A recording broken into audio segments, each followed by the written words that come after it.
Now I want to preface before the start of the video, and I want to be clear up front. These are my thoughts. It's not advice on what you should do in your own shoes. It's just my reflection of my thoughts. So come along if you want to listen. 2 days ago, my company announced some structural changes, benefits changes, salary band changes, and it served as a reminder to me, even though loud and ugly, that in the corporate world, your voice, my voice can be quite insignificant and small. I believe that loyalty can be one-sided in this society we live in today. Companies exist to make a profit. People are often painfully expendable. That realization hit me harder than I expected, not because I dislike my job. I don't. But because I don't want my whole life and security to depend on decisions made from someone else that I have no influence over.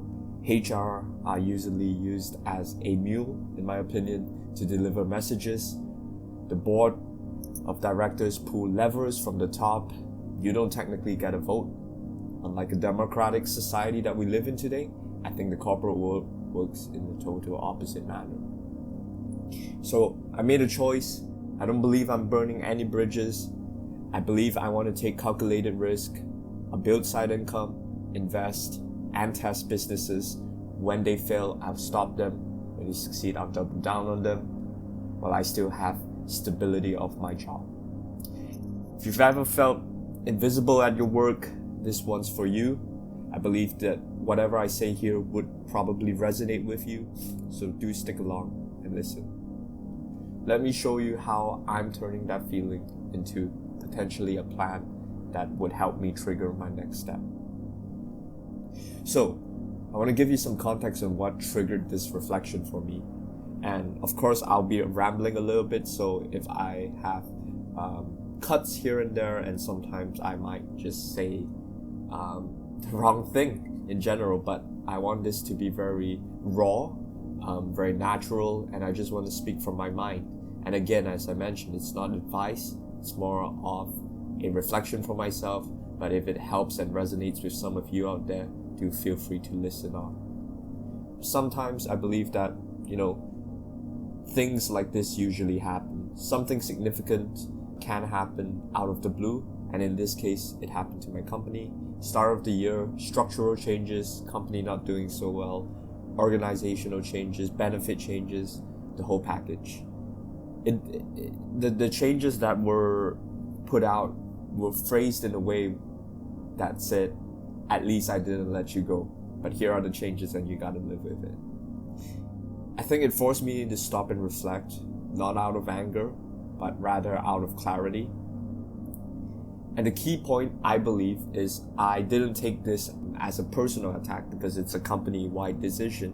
Company's not doing well, and hence the downsizing, the budget cuts, the structural changes. When I mention downsizing, it's more of our external consultant workforce, for example, not so much internal. I don't see this as a personal attack. I think it's just, for me, a realization that, as I mentioned before, our voices can be quite insignificant in such a huge company. Now, a personal disclaimer, again, very important before I move on. These are my personal thoughts and reflections. I'm not speaking on behalf of my company or anyone else. I will keep everything quite pseudo-anonymous when I speak in general, so that there can be no identification of what I'm really talking about. But different people may experience this very differently, depending on your industry, depending on your geographic location, depending on the role you're doing, and that's okay. This is more of a way to kind of just put my message out there and hope that few of you resonate with what I have to say.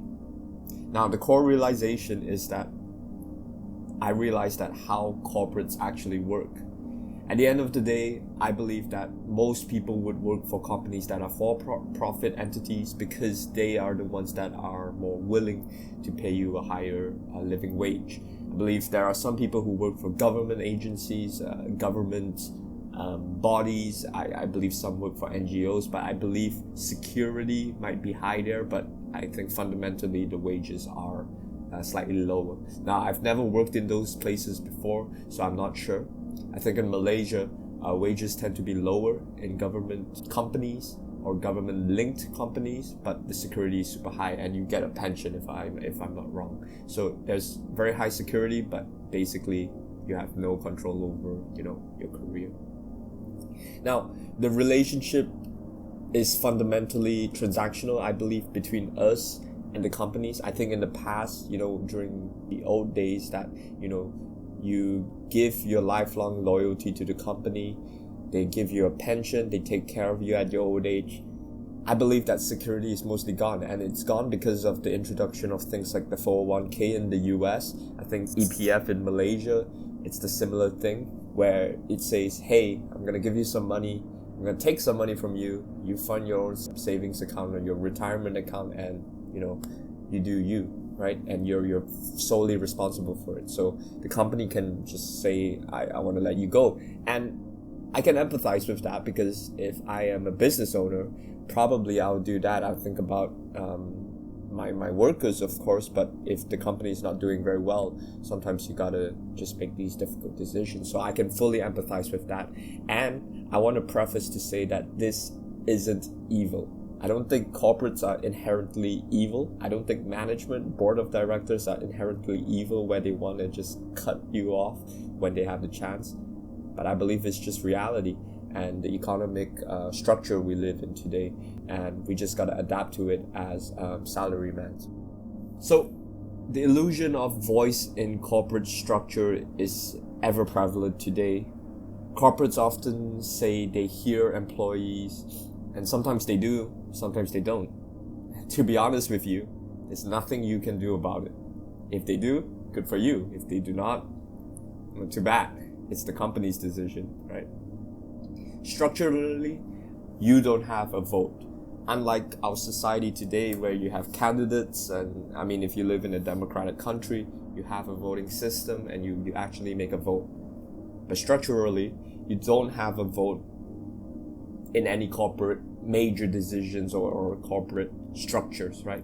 You have a vote down low, right? In your product, or if you move to a head of department, you can make some significant moves here and there as you go up the ranks. However, structurally for the company, how they work, the business model, which investments they really push into, you can influence if you're in a high enough position, but inevitably board of directors or the C-suite executives can veto you if they would like, right?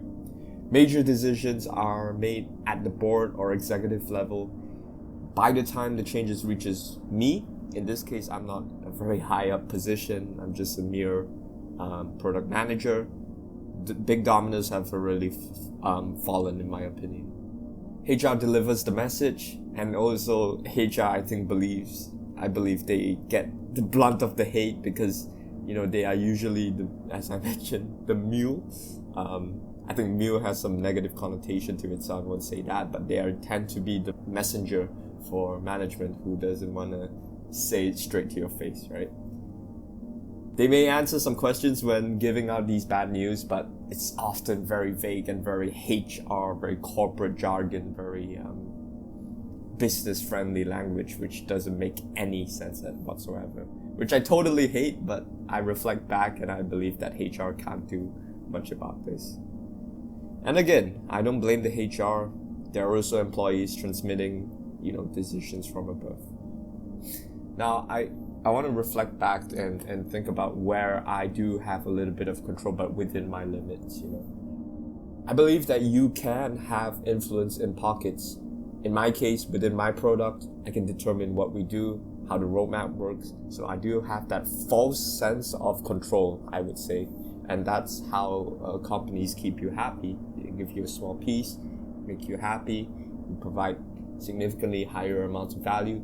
I don't think a company will compensate the amount of value you give at 100%. Usually it's around 70 if you're lucky, 60 or 50%. Usually that's the case.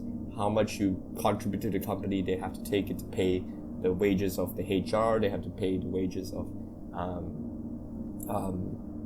delivery drivers, the finance team. So it gets cascaded. So even if I'm delivering 100% value, then only 50% ends up in my pockets, right? So I do believe you still have influence, and that's how the company keeps you happy. And in my case, it's within my product. I'm relatively happy. I'm learning a lot. So still, I think it's still a good place for me to develop myself. You can play the cards you're dealt with. I believe, reflecting on my product manager role, my product owner role, I often get dealt with cards that I am told to just deal with it, right? Here are the resources you have. Here's the deadline. Deal with it.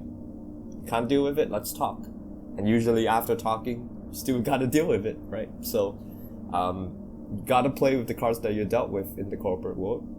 You can move up, again, earn more influence, earn a bigger wage, gain more responsibility, etc. But you will almost never have the final say in a corporate environment. And that's expected, right? They are hiring you to help them for certain things, not to make these kind of key structural decisions that the company has to do. Now, the important nuance is that this doesn't mean salary work is bad. I still believe that working a salary job, being a salary man, salary woman, is still significantly a very, very good financial decision, right? I still believe that you can definitely get very rich being a salary worker if you're very prudent with your spending and prudent with your investments. However, I believe if you want to strive for more and you want to feel like you own something, I don't think working in corporate will give you that fulfillment. Now, salary work isn't wrong, but it has trade-offs, in my opinion. You can be very successful as a salary employee, as I mentioned. You can earn very good money, live comfortably, even become wealthy, right? If you invest properly and let the money compound over time. But you trade control for stability. I know a lot of people within Malaysia who moved to Singapore, and they have put their mind straight and said, hey, I want to be a salary employee. I want to earn very good money, come back to Malaysia, live comfortably, and use that Sing dollar and travel around, with my family. Of course, that's totally fine if that's what works for you, right? Similar to how people can thrive even in very controlled systems if they played the game well. And honestly, I might even stay in my job for the long term if things work out, right? Not saying through this video that I reflect that because of the structural changes, I want to change job. No, I think that's a very rash decision. I think that's a very incorrect way of thinking it. And if you come with hatred and you come with negative connotations, then of course it will look bad. But if you look at it from a positive light and you reflect slowly on what it actually means, it's just showing you that, okay, I don't have to control, but I still have this stable job, and I need to be very strategic on where I place my money and the assets that I get and how I can, generate revenue elsewhere. If the pay and stability is what you're striving for and it's good, I believe that's a valid choice, right? Now, the question that changed things for me, in my opinion, is whether or not you want control of what you're building. I believe that if you want control in what you're building, if you want to own something, then there's a hard question you have to face. Are you willing to take the risk, go out by yourself, and do the due diligence, the work that is required? I think often people will think entrepreneurship is something simple. I hear people tend to tell me that, I just want to do my own thing. I want to go out there. I don't want to work for a company anymore. But there's no thought really put through into it. And it really concerns me because some of my friends are having that dilemma right now. They don't have a emergency fund. They don't have a backup. They're just going full on into becoming an entrepreneur. Now, some of them might succeed, but most of them might not. I think the statistics are not in the favor of new startups, right? So there are a lot of other ways you can not fully rely on your income. And this comes in the forms of investments, buying ready-made businesses, putting your money elsewhere to roll into a bigger pile, through compounding interest. etc., etc. So there's a lot of other ways other than just doing a startup, but you have to really balance out the risk and reward ratio in real terms, right? And in reality, the bigger the risk you take, the higher the reward, but the bigger the risk you take sometimes will lead to negative consequences and put you far behind. And are you ready financially and mentally to take that risk? That's another question. I think risk and rewards are often inseparable. You gotta decide between the two. You gotta balance it properly. You need to know when your runway is out, and you just gotta go back to work again and grind and hopefully try again in the future. Now, an example would be starting a small business like a laundromat that I've often talked about in the past. If it succeeds, the upside is huge. I can scale into bigger laundromats. I can make a franchise. I can start buying real estate and putting laundromats there. Even within the laundromats, I can have, in Malaysia, we are very big on deliveries, right? We can have those lockers where you can put deliveries. So there are a lot of ideas with starting a laundromat as well. So if it succeeds, as I mentioned, you can scale, the upside is huge, but if it fails, you often need to carry the debt and the responsibility of taking that decision, right? Because of course, starting a laundromat for me today, I probably won't go full on cash. I mean, I could, but I would rather take out a loan and carry that debt. Now, as I mentioned, the alternative to working a salary job is not romantic. It's reality, and we just gotta face it with full awareness and also full transparency that it's a risk that we are willing to take, and also a risk that we're ready to mentally and financially face moving forward. Now, before you make any rash decision, or before I make any rash decision, I want to understand my dream life. I think I talked about this in a lot of my previous videos. What makes a decision stick and what makes you committed and also consistent with your goals is understanding your dream life. What matters most is understanding what you actually want, your goals, your mission, and your why. Something I heard in a podcast that really stuck with me in the past is I want to work where I want, when I want, with who I want. And I believe that no matter how high I climb in a corporate setting, that level of freedom is impossible. And I reflect. I was talking to one of my bosses today. She's very, very high up. She's the head of department. And there were some structural changes, as I mentioned. And these structural changes made her paired up with someone she didn't enjoy working with. And I think, damn, you're earning so much money. You have so much reputation in the company. You have such a loud voice within the department. You're basically the head of department. And still, you have to deal with working with people you don't like.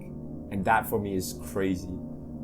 And it just made me reflect that, is this the life that I want in the future? Someone to make a decision that I'm unhappy with and I have to deal with it? Probably not. So I repeat again, something that would really stick with me moving in the future based on the decisions I make and my why. And I think you can also bring it in if it resonates with you. I want to work where I want to work when I want, and I want to work with who I want and what I want to work on. It's a very simple concept, but when you break it down, when you really, really critically think about it, it really does make sense.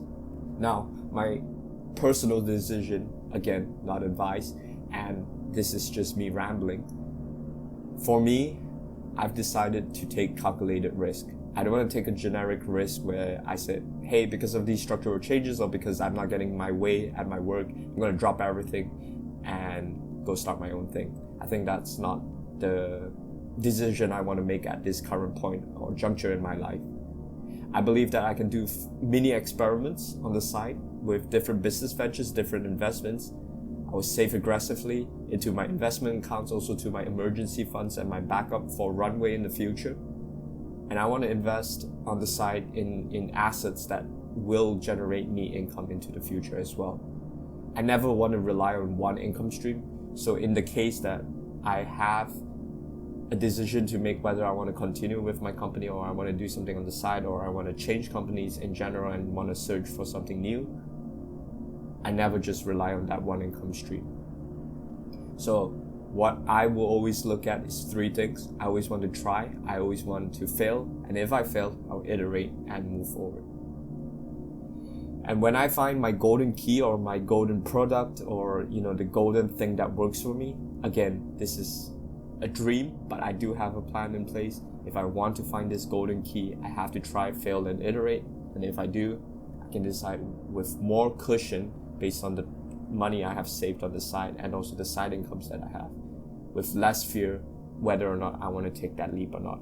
And as I mentioned again, I could continue working while having that side income and generating in the back end, and that always gives me the stability or that certainty that in any case the company crosses the line for certain values that I hold, I can just quit if I would really want to do that. And I believe that every single person, man, woman, anyone can do this if they really want to. And I believe why this matters right now, I believe I've been looking at the labor market. The economy is tough. Uncertainty is everywhere. When times are good, companies may reward you. When times are bad, companies will find a way to replace you. Now, I want to emphasize on the word may.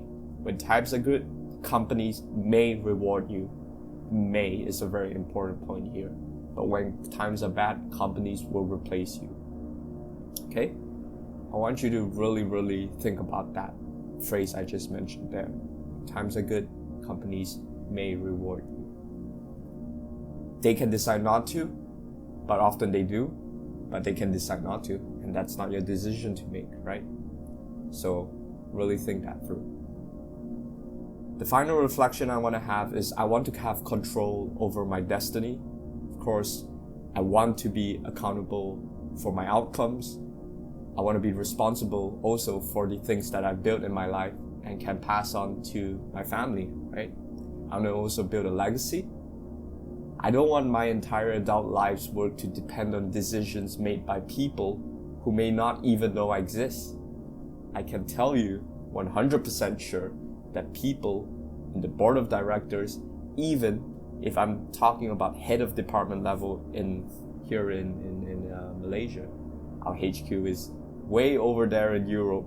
I'm pretty sure they probably don't know 1 or 2 things about my head of department here. They might know her name, that's about it. I work nearly 9 hours a day. I OT during the weekends as well, and I constantly ask myself, what do I actually want to own if this ends tomorrow? If I were to pass tomorrow, if I were to say goodbye to this world, what do I actually own? And if I'm happy with it, 10 years down the line, how do I actually want to see myself? What is the legacy that I want to leave behind? What is the life I want to live in 10 years down the line? I work nearly 9 hours every day. I study for my MBA as well, just for my career. Is this something that will build me to someone 10 years down the line that I will respect? I believe doing it via a career, probably not, but doing it with a career and also something on the side is something that will give me that contentment and also happiness that I've done something for myself, and I can also have that liberty to make that decision 10 years down the line, whether I want to take that pivot or I want to continue working, which is also fine. Now, I want to close this video because I think I've been rambling for quite a long time already. This is indeed a very heavy topic. I know I've been rambling here and there, so maybe my points are not put across in the best way possible, but I think hopefully you get the gist of what I'm trying to say. I'm glad I could share it with you honestly, because sometimes during work or with my round of friends while playing games and things like this, it's very hard to open up and share things like this. So I'm really appreciative that I have a platform like YouTube to share this, and hopefully it becomes one of my business ventures moving into the future as well. I think that would be pretty cool. You may completely disagree with what I had to say, and again, that's okay. Everything I said here is my personal opinion, but if this resonates with you, I'd also love to hear your perspective. down in the comments. I'd love to just chat with some people and hear from you guys as well. So with that, I want to thank you for stopping by today. Let's keep 2026 a positive year. I know it can be a tough year. I think a lot of eventful things have happened on the news if you saw. But let's stay positive. Let's keep moving forward. I believe in you. Stay positive and try again, try again, try again. Thank you for watching. I'll catch you guys next time.